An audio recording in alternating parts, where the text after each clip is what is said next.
Bonjour à toutes et à tous, j'espère que vous allez bien, bienvenue sur ma chaîne. Aujourd'hui je vous fais une vidéo mariage puisque vous m'avez posé pas mal de questions, d'ailleurs je vous remercie pour tous vos petits mots, c'est vraiment trop mignon de s'intéresser à moi. Et moi je m'intéresse également à vous, du coup je vous ai concocté une petite vidéo très rapide pour vous expliquer pourquoi j'ai choisi le château dans lequel je me suis mariée, quels sont les conseils que je pourrais vous donner. Alors je sais qu'il y en a qui se sont fiancés cette année, félicitations, donc j'essaie de vous donner un maximum de conseils. Il y en a d'autres qui juste le mariage est un projet, donc voilà, du coup je vais essayer de vous donner tous les tips que je peux avoir. Et pour celles qui se sont déjà mariées, félicitations également. Et si ça vous intéresse, je vais vous mettre quelques photos de mon mariage. Donc tout d'abord, vous m'avez demandé où est-ce que je me suis mariée. Je ne me suis pas mariée dans la région où j'habite. Je me suis mariée dans la mairie de Colombes. Donc pourquoi? Parce que une partie de la famille de Joanne habite là-bas. Et ça faisait plaisir à Joanne de se marier là-bas. En plus, la mairie est sublimissime. Donc on s'est marié là-bas. Merci d'ailleurs à la mairie de Colombes. J'ai eu beaucoup de chance d'obtenir cette dérogation. Donc j'ai décidé de me marier dans un château. Pourquoi? Parce que j'avais envie un petit peu d'un mariage de princesse. J'avais aussi beaucoup envie de faire plaisir à mes invités, de leur proposer un lieu unique et vraiment un lieu dans lequel ils pourraient se sentir bien. J'avais envie que tout le monde passe un bon moment parce que vous verrez, quand vous faites un mariage, vous faites pour vous mais vous faites aussi beaucoup pour les autres. Donc du coup j'avais vraiment essayé aussi de penser à un lieu qui fasse plaisir à tout le monde.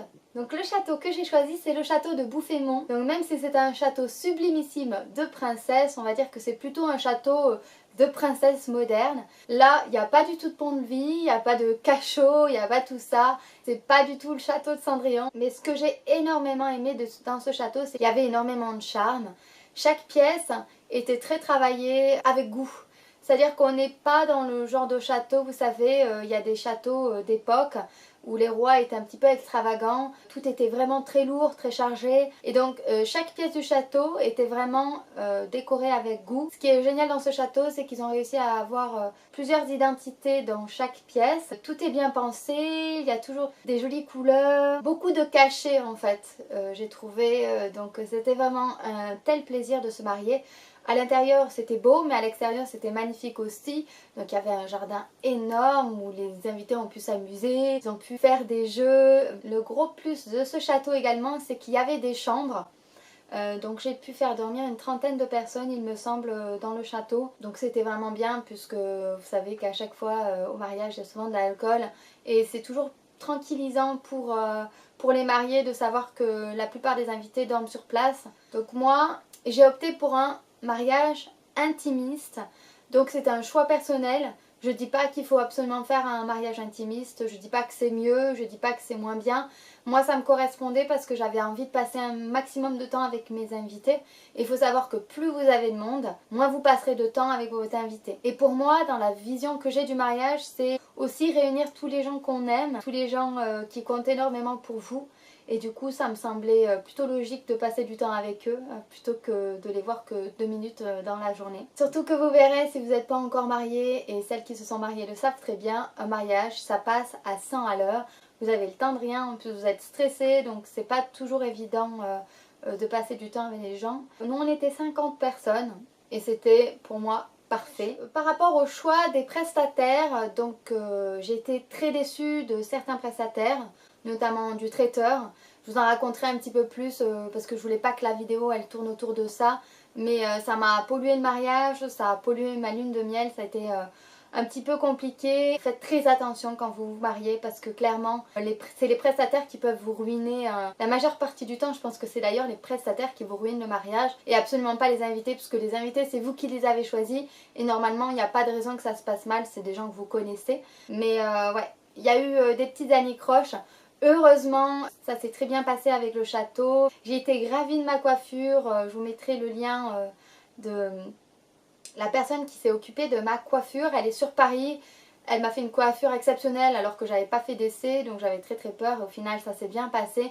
Si jamais vous avez une coiffure à faire sur Paris pour X raisons, ça peut être pour un événement, pour un baptême, peu importe, je vous la recommande vraiment, je vous mettrai son lien dans la barre d'infos.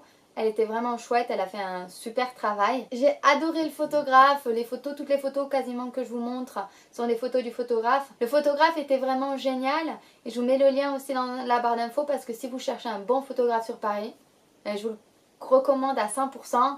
Il y a eu un réel feeling avec lui, c'était vraiment génial. Le DJ était vraiment trop chou également. Alors vraiment pour le DJ, la déco, le photographe et la coiffure, ainsi que le château, je regrette absolument pas.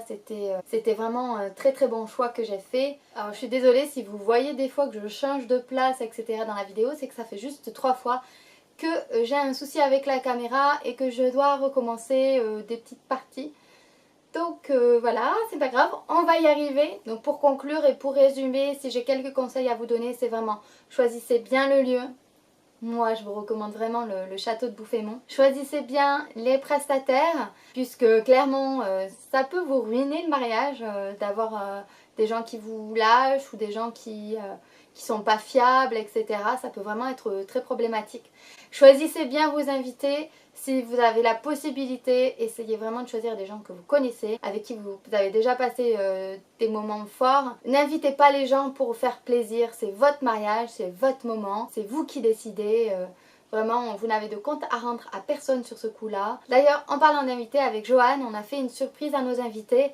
On a fait une petite vidéo avec des sketchs un peu comme dans Scène de ménage, un gars et une fille, avec des moments de notre vie. C'est la vidéo qu'on a diffusée avant l'entrée des mariés. Donc si ça vous intéresse de la voir, laissez-moi un commentaire pour me dire. C'est une vidéo assez courte mais assez rigolote. Donc voilà.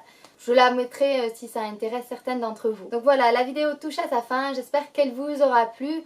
Si vous avez des idées de vidéos prochaines, n'hésitez pas. Je vous prépare un lookbook. J'ai bien envie de vous faire un maquillage d'automne, un petit peu dans l'esprit que j'ai aujourd'hui.